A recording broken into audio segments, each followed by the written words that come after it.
大家好，欢迎来到听书学史。这次我要介绍的是哈佛大学的脑科学家 Jill Bolte Taylor 的《奇迹的脑》这本书。书中详细记录了吉尔脑中风后，以脑科学家的视角，对自己所亲身经历的事件，以及从发生那一刻到后来8年的康复过程。本书也详细描述了这位科学家大脑受损时的经历。那么，让我们一起开始吧。今天的视频内容包括以下4个部分：第一，讲述脑中风发生的那天早晨的事件；第二，讲述从右脑的视角看到的世界；第三，情绪是可以控制的；第四，深层宁静连接右脑思维的方法。在作者37岁的某天早晨，吉尔博士突发脑中风。他本来是一位前途光明的脑科学家，在全美备受瞩目。然而，由于先天性脑动静脉畸形破裂，大量的血液流入了他的大脑左半球，这导致吉尔失去了左脑的功能，无法理解语言、信息和记忆之间的联系。他无法听懂别人说的话，也不能阅读和书写，思维不再有条理，身体也无法流畅地移动。然而，与此同时，吉尔感受到了一种奇异的宁静和幸福感，仿佛自己身体溶解并流动，周围与自己之间的界限消失了。这种感觉就像与宇宙融为一体的舒适感。从右脑的角度来看，这是一种开悟的境界。那么，在那时吉尔看到了什么？又有哪些新的发现呢？这一次，我们将从以下2个方面探讨大脑的奥秘：一、我们要探索生命的神秘；二、幸福生活的启示。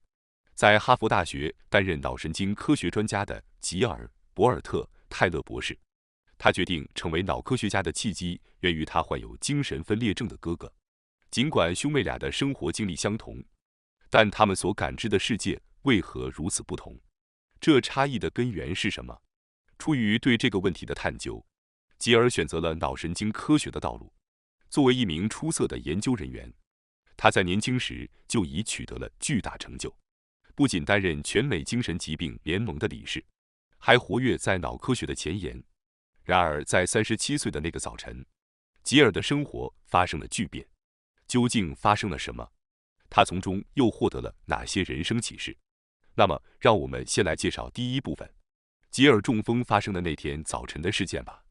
作者在左眼后方感到剧烈的疼痛中醒来，这种疼痛就像吃刨冰时的那种尖锐刺痛。平时很少生病的吉尔虽然感到异常，但他认为通过运动来促进血液循环可能会有所缓解，于是开始使用运动器械。然而，很快他就发现自己的身体出了问题，尽管思维依然清晰，但身体却显得笨拙，心灵和身体似乎被分离开来。吉尔被这种奇异的感觉困扰着。在踉跄中，吉尔决定去浴室洗澡。当他笨拙地拧开水龙头时，水声在他耳中听起来像是刺耳的噪音，这让他再次惊讶。不仅是身体的平衡出了问题，听觉似乎也受到了影响。到底发生了什么？就在他寻找答案时，吉尔意识到，平时在脑海中不断流动的自我对话消失了。无论他怎么自问自答，越是试图集中注意力，思绪就越发远离。不仅如此，他靠在浴室的墙壁上时，甚至无法感知自己的身体边界，感觉到自我意识超越了固体的肉体，仿佛身体变成了液体，无法区分自己和其他物体。尽管如此，吉尔还是坚持着准备去上班。然而，当他缓慢地在房间里行走时，感受到手脚内部的生命力瞬间消失，右臂完全麻痹，无力地垂在身体一侧。就在这一刻，吉尔失去了身体的平衡，终于意识到自己中风了。中风发生时的最佳应对方法是尽快将患者送往医院。然而，对吉尔来说，寻求帮助本身就是一件艰难的事情，因为负责整理和安排事件顺序的左脑指挥塔已经沉没。他对许多事情都感到迷茫。当他想到要呼救时，瞬间便忘记了自己要做什么。在这种情况下，吉尔竭尽全力保持注意力，挣扎着最终打通了求助电话。然而，情况变得更加严重。尽管他心里清楚地知道自己在说喂，我是吉尔，帮帮我！”但喉咙里发出的却是呻吟声，无法理解同事的回应着。不过，吉尔的右脑通过同事温柔的语调明白他会来救他。同事赶来后，迅速将吉尔送往医院。之后的诊断结果显示，吉尔患上了一种罕见类型的脑出血，左脑半球大量出血。吉尔的左脑受损，失去了语言、信息和记忆的连接这些能力。如果用计算机来比喻，这就像是进入休眠状态。但大脑进入休眠，仅有意识存在时，一个精妙而微细的世界展现在我们面前，这是只有具备意识的人类才能体验的世界。此外，吉尔还失去了通过左脑将自己与周围环境区分开来的能力，失去了对自身位置的把握，这让他感到自己既是自己，又不是自己。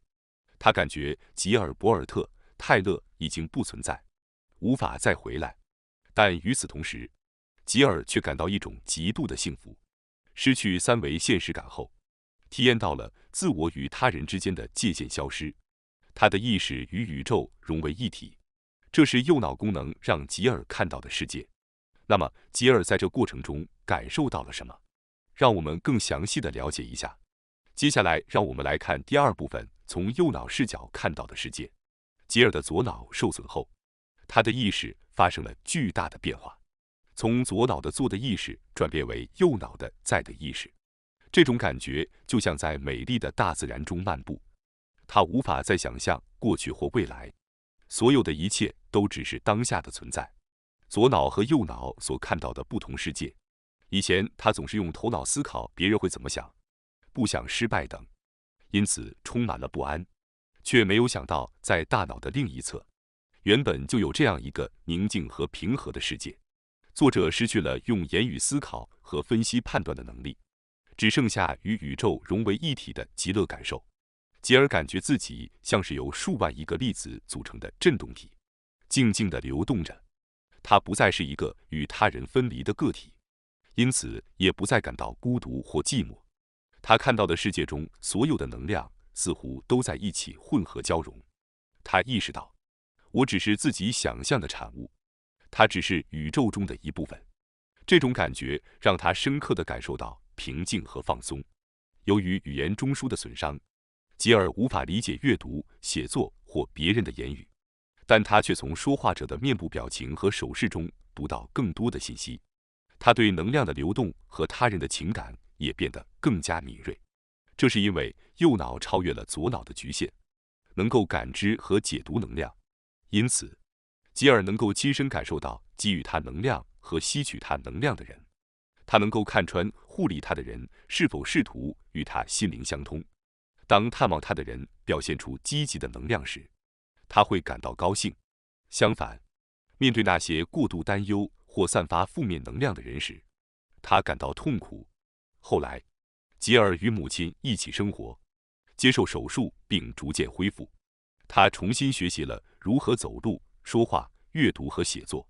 在恢复过程中，他学会了关注自己能做的事情，而不是不能做的事情。尽管康复前景不乐观，但吉尔和他的母亲从不沮丧，而是为每一个小小的进步而开心。即使只有呼吸这件事能做到，他们也为能活着而感到喜悦。通过每天专注于自己所取得的进步，并坚持训练，吉尔在1年后终于能够把盘子放到架子上。4年后，吉尔终于能够以平稳的节奏行走。他还能同时处理多项任务。吉尔花了8年的时间，逐渐恢复了左脑的功能。然而，这也意味着他感觉自己像流体一样的身体感受重新变成了固体。他失去了那种与宇宙融为一体的能力。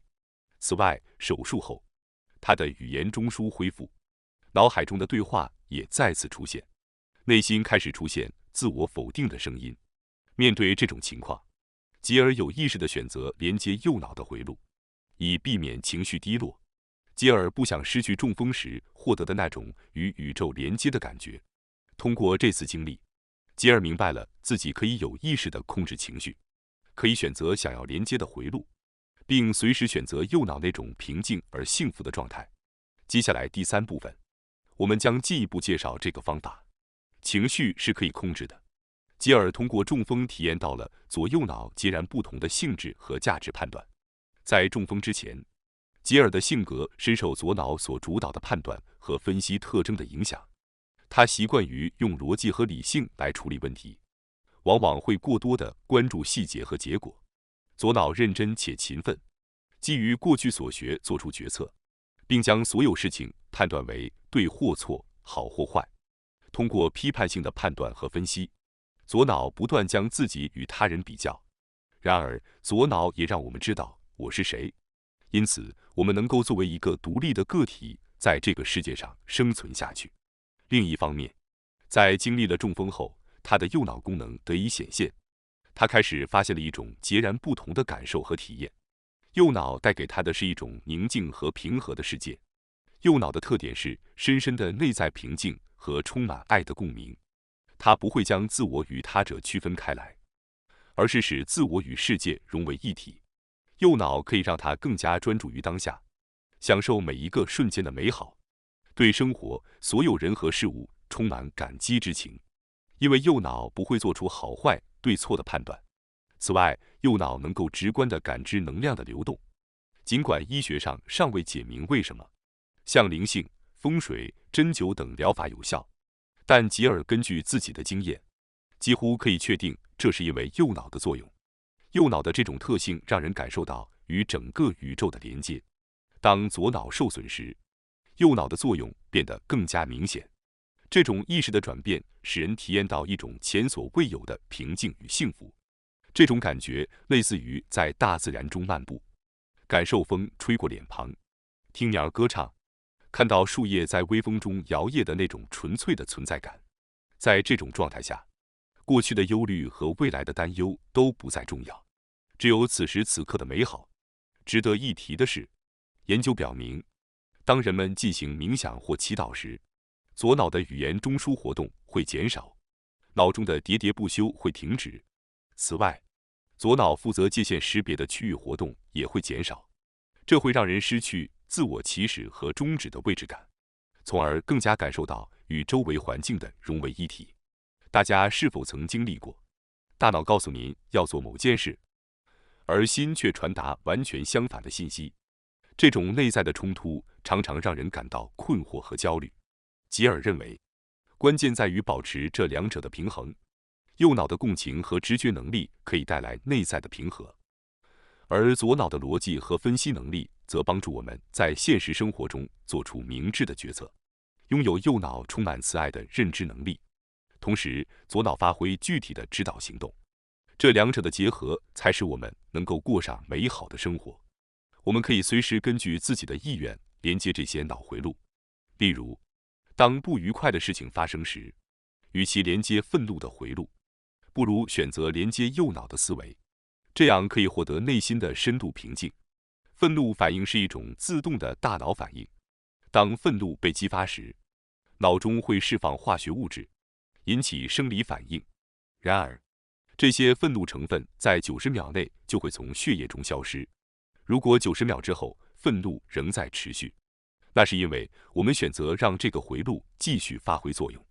吉尔通过自己的经历发现，我们可以通过有意识地选择右脑的回路，来管理和控制自己的情绪。他强调，我们有能力选择我们的反应方式，不必被情绪所左右。通过练习和意识到自己的选择，我们可以培养出一种更加平和和充满爱的生活方式。这种方式不仅对我们的心理健康有益，还能改善我们与他人以及与整个世界的关系。我们可以选择瞬间连接到哪个神经回路，但我们并没有意识到自己在无意识中做出了这种选择。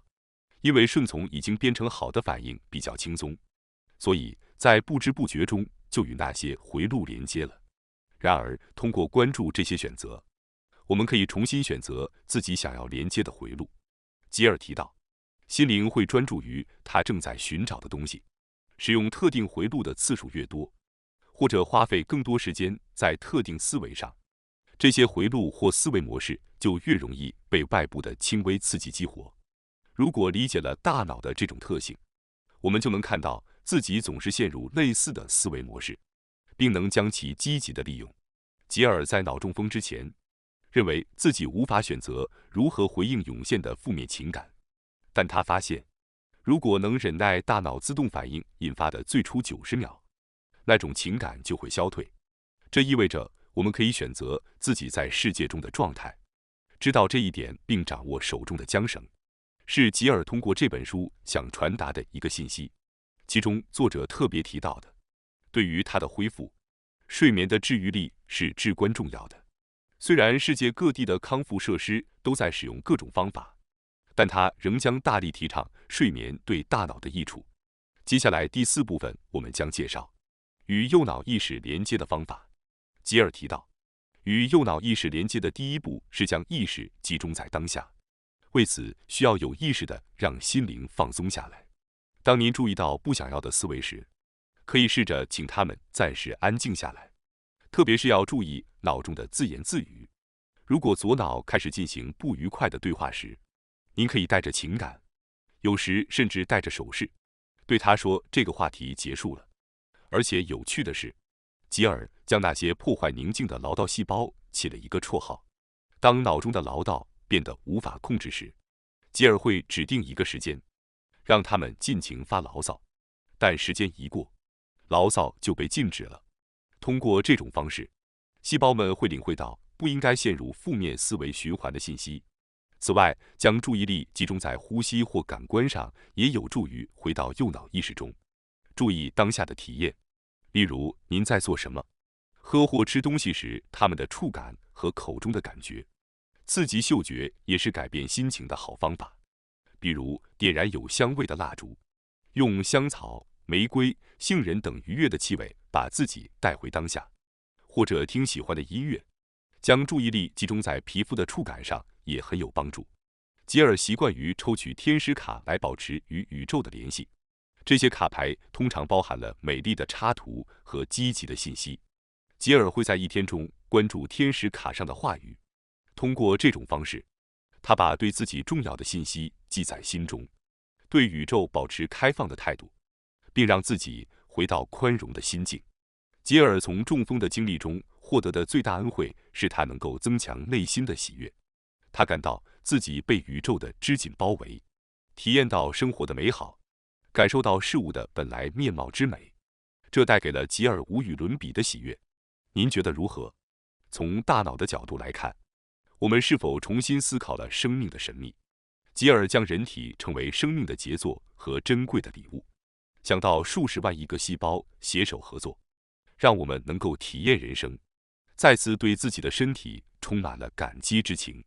吉尔经常表达对细胞的感激之情，他相信通过这种方式可以与细胞进行沟通，并让细胞带来健康。他常常对细胞说：“谢谢你们，感谢你们让我迎接新的一天。”吉尔以深深的感激之情向细胞表达这句话。我也希望自己能牢记这种感激之情。感谢大家收看今天的节目。如果你喜欢我们分享的内容，记得点赞、订阅并开启小铃铛通知，第一时间获取我们的更新。在下次的节目中，我们将继续为大家分享更多有益的书籍。再次感谢大家的支持，我们下期再见。